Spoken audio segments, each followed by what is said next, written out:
বছরের স্বৈরাচার শাসক বিদায় হয়েছে, কিন্তু এই দেশকে আমাদের তৈরি করতে হবে।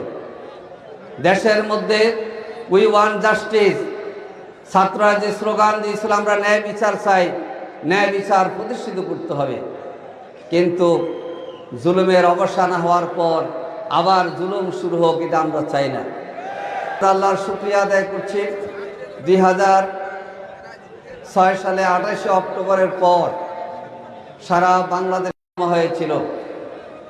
বিজয় দিবসের দিন পল্টন মোড়ে বিশাল র্যালি করার মাধ্যমে আমরা জবাব দিয়েছি, এ হাসিনা লগি বোঠার কথা বলে মানুষকে হত্যা করেছ, আজকে বাংলাদেশ থেকে তুমি পালিয়ে যেতে বাধ্য হয়েছ।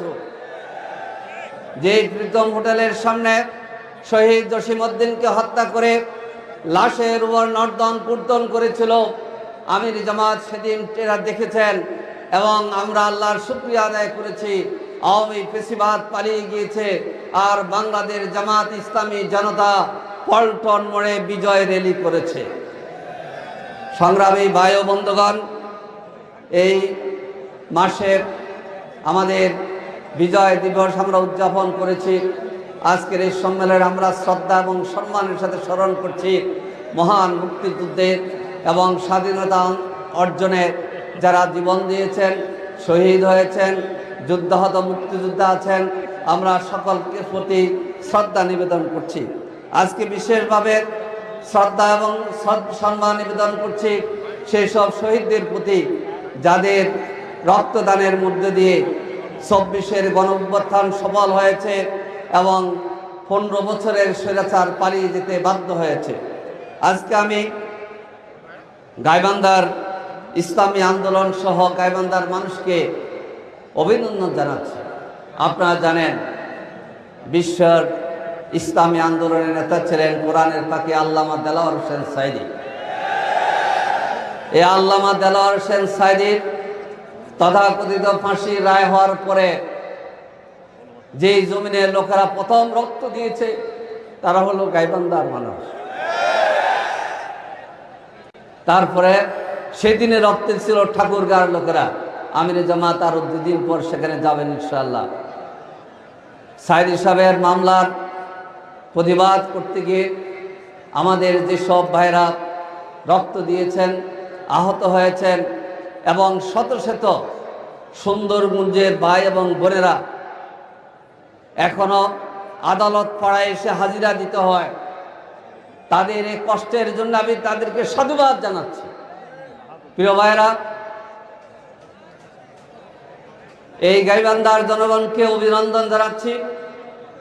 2014 সালের সে আওয়ামী লীগের নির্বাচনে গাইবান্ধার পলাশবাড়ি এবং সাদুল্লাপুরে একটি ভোট কেন্দ্রে একটি ভোটও হয় নাই, কিন্তু আমাদের 2 জন ভাইকে জীবন দিতে হয়েছে।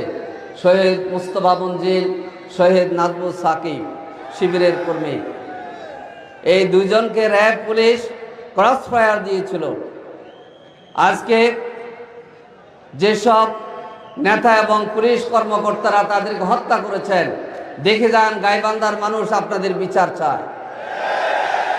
প্রিয় ভাইরা, আজকে গাইবান্ধার জনগণকে অভিনন্দন জানাচ্ছি। শত জুলুম নির্যাতনের পরও 2014 সালের উপজেলা নির্বাচনে এখানকার 4টি উপজেলায় জনগণের ভোটে জামাত ইসলামীর 4 জন উপজেলা চেয়ারম্যান নির্বাচিত হয়েছিল। আজকে আপনাদেরকে অভিনন্দন জানিয়ে বলতে চাই, 15 বছরের স্বৈরাচার শাসক বিদায় হয়েছে, কিন্তু এই দেশকে আমাদের তৈরি করতে হবে। দেশের মধ্যে উই ওয়ান্ট জাস্টিস, ছাত্ররা যে স্লোগান দিয়েছিল আমরা ন্যায় বিচার চাই, ন্যায় বিচার প্রতিষ্ঠিত করতে হবে।